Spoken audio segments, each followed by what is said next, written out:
Hello friends, ಎಲ್ರಿಗೂ ನಮಸ್ಕಾರ. ನೋಡಿ, ಕರ್ನಾಟಕ ರಾಜ್ಯ ಕಾನೂನು ಸೇವೆಗಳ ಪ್ರಾಧಿಕಾರ ಬೆಂಗಳೂರಲ್ಲಿ ಇಲ್ಲಿ ಶಾಖಾಧಿಕಾರಿಗಳು ಹುದ್ದೆಗೆ ಸಂಬಂಧಿಸಿದಂತೆ ಇಲ್ಲಿ ಕಲ್ಯಾಣ ಕರ್ನಾಟಕ ಹಾಗೂ ಉಳಿಕೆ ಮೂಲ ವೃಂದದಲ್ಲಿ ವೇಕೆನ್ಸಿನ ಕನ್ಫರ್ಮ್ ಮಾಡಿದ್ದಾರೆ. ನೋಡಿ, ಇಲ್ಲಿ ಅರ್ಜಿ ಸಲ್ಲಿಸಲು ಕೊನೆಯ ದಿನಾಂಕ 15/5/2020 ಲಾಸ್ಟ್ ಡೇಟ್ ಇರುತ್ತೆ. ನಂತರ ಇಲ್ಲಿ ಕಲ್ಯಾಣ ಕರ್ನಾಟಕದಲ್ಲಿ ಒಟ್ಟು 2 ವೇಕೆನ್ಸಿನವರು ಕನ್ಫರ್ಮ್ ಮಾಡಿದ್ದಾರೆ. ಇಲ್ಲಿ ಕ್ಯಾಟಗರಿ ವೈಸ್ ಡಿವೈಡ್ ಮಾಡಿ ಕೊಟ್ಟಿದ್ದಾರೆ. ನೋಡಿ, ಸಾಮಾನ್ಯ ಅಭ್ಯರ್ಥಿಯಲ್ಲಿ 1 ವೇಕೆನ್ಸಿ ಹಾಗೂ ಪರಿಶಿಷ್ಟ ಜಾತಿಯಲ್ಲಿ 1 ವೇಕೆನ್ಸಿ.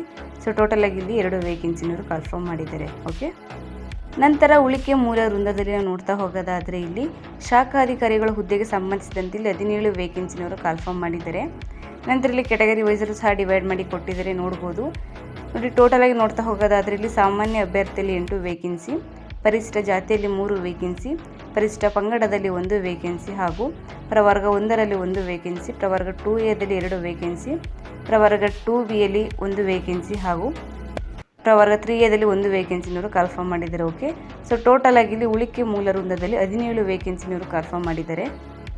ನಂತರ ಶಾಖಾಧಿಕಾರಿಗಳ ಹುದ್ದೆಗೆ ಸಂಬಂಧಿಸಿದಂತೆ ಒಂದು ವೇತನ ಶ್ರೇಣಿಯನ್ನು ನೋಡ್ತಾ ಹೋಗೋದಾದರೆ ಇವರಿಗೆ ತಿಂಗಳಿಗೆ 69,250ರಿಂದ 1,34,200 ತನಕ ಇವ್ರಿಗೆ ವೇತನ ಇರುತ್ತೆ. ಓಕೆ, ನಂತರ ವಿದ್ಯಾರ್ಥಿನ ನೋಡ್ತಾ ಹೋಗೋದಾದರೆ ಅಭ್ಯರ್ಥಿಯು ಮಾನ್ಯತೆ ಪಡೆದ ವಿಶ್ವವಿದ್ಯಾನಿಲಯದಿಂದ ನೀವು ಕಾನೂನು ಪದವಿ ಅಂದರೆ LLBಯನ್ನು ನೀವು ಪಡೆದಿರಬೇಕಾಗುತ್ತೆ. ನಂತರ ವಯೋಮಿತಿ ಕನಿಷ್ಠ ಅಂದರೆ 18 ವರ್ಷ ತುಂಬಿರಬೇಕು.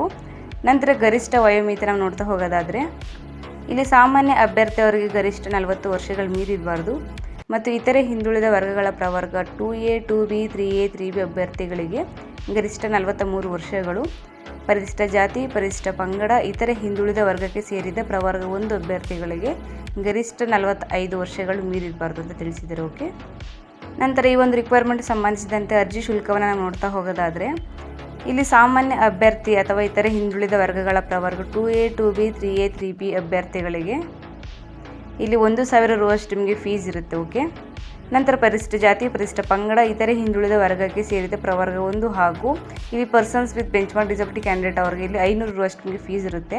ನೀವು ಇಲ್ಲಿ ಆನ್ಲೈನ್ ಮೂಲಕ ನೀವು ಪೇ ಮಾಡಬೇಕಾಗುತ್ತೆ. ಅಂದರೆ net banking, credit card, debit card ಇವು ಪೇ ಮೂಲಕ ನೀವು ಆನ್ಲೈನ್ ಪೇಮೆಂಟ್ ನೀವು ಮಾಡ್ಕೋಬೋದು. ನಂತರ ಇಲ್ಲಿ ಆಯ್ಕೆ ವಿಧಾನವನ್ನು ನೋಡ್ತಾ ಹೋಗೋದಾದರೆ ಇಲ್ಲಿ ಅಭ್ಯರ್ಥಿಗಳಿಗೆ ಇವರು ಸ್ಪರ್ಧಾತ್ಮಕ ಪರೀಕ್ಷೆಯನ್ನು ಏರ್ಪಡಿಸ್ತಾರೆ. ನಂತರ ಇವರು ನಿಮ್ಮನ್ನ ಇಂಟರ್ವ್ಯೂ ಮಾಡಿ ನಿಮ್ಮ ಆಯ್ಕೆನ ಮಾಡ್ಕೋತಾರೆ. ಓಕೆ, ಇದು ಎಕ್ಸಾಮ್ ಬಂದು ನಿಮಗೆ ಆಫ್ಲೈನ್ ಮೂಲಕ ಅಂದರೆ OMR ಟೈಪಲ್ಲಿ ನಿಮಗೆ ಎಕ್ಸಾಮ್ ಇರುತ್ತೆ.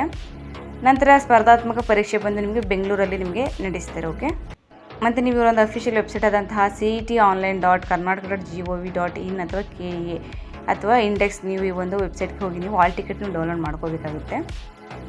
ಮೊದಲನೇದಾಗಿ ಇಲ್ಲಿ ಲಿಖಿತ ಪರೀಕ್ಷೆಗೆ ಸಂಬಂಧಿಸಿದಂತೆ ನಿಮಗೆ ಎಕ್ಸಾಮ್ ಪ್ಯಾಟರ್ನ್ ಹೇಗಿರುತ್ತೆ ಅಂತ ನೋಡ್ತಾ ಹೋಗೋದಾದರೆ ಇಲ್ಲಿ ಪತ್ರಿಕೆ 1ರಲ್ಲಿ ವಿಷಯ ನೋಡೋದಾದರೆ ಸಾಮಾನ್ಯ ಜ್ಞಾನದಲ್ಲಿ ಪ್ರಚಲಿತ ವಿದ್ಯಮಾನಗಳು, ಸಾಮಾನ್ಯ ವಿಜ್ಞಾನ, ಕರ್ನಾಟಕದ ಇತಿಹಾಸ ಮತ್ತು ಭೂಗೋಳಶಾಸ್ತ್ರ, ಸಮಾಜ ವಿಜ್ಞಾನ, ಸಾಮಾನ್ಯ ಭೌತಿಕ ಸಾಮರ್ಥ್ಯ, ಸಾರ್ವಜನಿಕ ಆಡಳಿತ ಮತ್ತು ಗ್ರಾಮೀಣಾಭಿವೃದ್ಧಿ, ಪರಿಸರ ವಿಜ್ಞಾನ ಮತ್ತು ತಾರ್ಕಿಕ ಚಿಂತನೆಗಳು ಈ ಒಂದು ವಿಷಯಗಳಿಗೆ ಸಂಬಂಧಿಸಿದಂತೆ ನಿಮಗೆ 100 ಪ್ರಶ್ನೆಗಳು ಇರುತ್ತೆ. 2 ಗಂಟೆ ನಿಮಗೆ ಕಾಲಾವಕಾಶ ಇರುತ್ತೆ. ಗರಿಷ್ಠಲ್ಲಿ ನಿಮಗೆ 300 ಅಂಕಗಳನ್ನು ಇವರು ನಿಗದಿಪಡಿಸಿರ್ತಾರೆ. ಕನಿಷ್ಠ ಅಂದರೆ ನೀವು 105 ಅಂಕಗಳನ್ನು ನೀವು ಪಡೆಯಬೇಕಾಗುತ್ತೆ. ಇದಿಷ್ಟು ಪತ್ರಿಕೆ 1ಕ್ಕೆ ಸಂಬಂಧಿಸಿದಂತೆ ಇರುತ್ತೆ. ನಂತರ ಪತ್ರಿಕೆ 2ರಲ್ಲಿ ನೋಡ್ತಾ ಹೋಗೋದಾದರೆ ಇಲ್ಲಿ ಕಾನೂನು ಸೇವೆಗಳ ಪ್ರಾಧಿಕಾರಗಳ ಕಾಯ್ದೆ 1987, ಕರ್ನಾಟಕ ರಾಜ್ಯ ಕಾನೂನು ಸೇವೆಗಳ ಪ್ರಾಧಿಕಾರದ ನಿಯಮಗಳು 1996, ಕರ್ನಾಟಕ ರಾಜ್ಯ ಕಾನೂನು ಸೇವೆಗಳ ಪ್ರಾಧಿಕಾರದ ನಿಬಂಧನೆಗಳು 1997 ಹಾಗೂ ಕರ್ನಾಟಕ ನಾಗರಿಕ ಸೇವಾ ನಿಯಮಗಳು, ಕರ್ನಾಟಕ ಆರ್ಥಿಕ ಸಂಹಿತೆ 1958, ಭಾರತದ ಸಂವಿಧಾನ, ಸಿವಿಲ್ ಪ್ರಕ್ರಿಯಾ ಸಂಹಿತೆ 1908, ಭಾರತೀಯ ನಾಗರಿಕ ಸುರಕ್ಷಾ ಸಂಹಿತೆ 2023, ಭಾರತೀಯ ನ್ಯಾಯ ಸಂಹಿತೆ 2023, ಭಾರತೀಯ ಸಾಕ್ಷ್ಯ ಅಧಿನಿಯಮ 2023, ಕನ್ನಡ ಸಾಮಾನ್ಯ ಭಾಷಾ ಜ್ಞಾನ ಈ ಒಂದು ವಿಷಯಗಳಿಗೆ ಸಂಬಂಧಿಸಿದಂತೆ ನಿಮಗೆ 100 ಪ್ರಶ್ನೆಗಳು ಇರುತ್ತೆ. ನಿಮಗೆ 2 ಗಂಟೆ ಕಾಲಾವಕಾಶ ಇರುತ್ತೆ. ಗರಿಷ್ಠ 300 ಅಂಕಗಳನ್ನು ಇವರು ನಿಗದಿಪಡಿಸಿರ್ತಾರೆ. ನೀವು ಕನಿಷ್ಠ ಅಂದರೆ 105 ಅಂಕಗಳನ್ನು ನೀವು ಪಡಿಬೇಕಾಗುತ್ತೆ. ಓಕೆ, ಮತ್ತು ಇಲ್ಲಿ ನಿಮಗೆ ನೆಗೆಟಿವ್ ಮಾರ್ಕ್ಸ್ ಕೂಡ ಇರುತ್ತೆ. 4/1 ಅಷ್ಟು ನಿಮಗೆ ನೆಗೆಟಿವ್ ಮಾರ್ಕ್ಸ್ ಇರುತ್ತೆ. ನಂತರ ಇಂಟರ್ವ್ಯೂ ನೋಡ್ತಾ ಹೋಗೋದಾದರೆ ಇಲ್ಲಿ ನಿಮಗೆ ಇಂಟರ್ವ್ಯೂಲಿ ನಿಮಗೆ ಗರಿಷ್ಠ ಅಂದರೆ 20 ಅಂಕಗಳನ್ನು ಇವರು ನಿಗದಿಪಡಿಸಿರ್ತಾರೆ. ನೀವು ಕನಿಷ್ಠ ಅಂದರೆ 10 ಅಂಕಗಳನ್ನು ನೀವು ಪಡಿಬೇಕಾಗುತ್ತೆ. ಓಕೆ, ಇಲ್ಲಿ ಒಂದು ಹುದ್ದೆಗೆ 1:5 ಅನುಪಾತದಲ್ಲಿ ಇವರು ನಿಮಗೆ ಸಂದರ್ಶನಕ್ಕೆ ಕರೀತಾರೆ. ಓಕೆ, ಅಂದರೆ ಒಂದು ಹುದ್ದೆಗೆ 5 ಅಭ್ಯರ್ಥಿಗಳನ್ನು ಇವರು ಸಂದರ್ಶನಕ್ಕೆ ಕರೀತಾರೆ. ಓಕೆ, ಮತ್ತು ನಿಮ್ಗೆ ಇದ್ರ ಬಗ್ಗೆ ಇನ್ನೂ ಹೆಚ್ಚಿನ ಮಾಹಿತಿ ಬೇಕು ಅಂತಂದರೆ ಇಲ್ಲಿ ಕಾಣ್ತಿರುವಂತಹ ನಂಬರ್ಗೆ ನೀವು ಡಯಲ್ ಮಾಡಿ ಇದ್ರ ಬಗ್ಗೆ ಇನ್ನೂ ಹೆಚ್ಚಿನ ಮಾಹಿತಿನೂ ಸಹ ನೀವು ತಗೋಬೋದು. ಓಕೆ, ಮತ್ತು ನೀವು ಇದಕ್ಕೆ ಇಂಟ್ರೆಸ್ಟ್ ಇದ್ದರೆ ಅಪ್ಲೈ ಮಾಡಬೇಕು ಅಂತಂದರೆ ಇವರೊಂದು ಅಫಿಷಿಯಲ್ ವೆಬ್ಸೈಟ್ ಆದಂತಹ CETonline.karnataka.gov.in ಅಥವಾ KE ಅಥವಾ ಇಂಡೆಕ್ಸ್ ನೀವು ಈ ಒಂದು ವೆಬ್ಸೈಟ್ಗೆ ಹೋಗಿ ನೀವು ಆನ್ಲೈನ್ ಮೂಲಕ ನೀವು ಅಪ್ಲಿಕೇಶನ್ ಹಾಕಬೇಕಾಗುತ್ತೆ. ಓಕೆ, ಇಲ್ಲಾಂದರೆ ನಾನು ಒಂದು ವಿಡಿಯೋ ಡಿಸ್ಕ್ರಿಪ್ಷನಲ್ಲಿ ಲಿಂಕ್ ಕೊಟ್ಟಿರ್ತೀನಿ. ಸೊ ಇಂಟ್ರೆಸ್ಟ್ ಇರೋರು ನೀವು ಲಿಂಕ್ ಕ್ಲಿಕ್ ಮಾಡಿ ನೀವು ಡೈರೆಕ್ಟಾಗಿ ನೀವು ಅಪ್ಲೈ ಮಾಡ್ಕೋಬೋದು. ಸೊ ಇದಿಷ್ಟು ಕರ್ನಾಟಕ ರಾಜ್ಯ ಕಾನೂನು ಸೇವೆಗಳ ಪ್ರಾಧಿಕಾರ ಬೆಂಗಳೂರಲ್ಲಿ ಕನ್ಫರ್ಮ್ ಮಾಡಿರುವಂತಹ ಶಾಖಾಧಿಕಾರಿಗಳು ಹುದ್ದೆಗಳಿಗೆ ಸಂಬಂಧಿಸಿದಂತೆ ಮಾಹಿತಿ ಇದಾಗಿರುತ್ತೆ.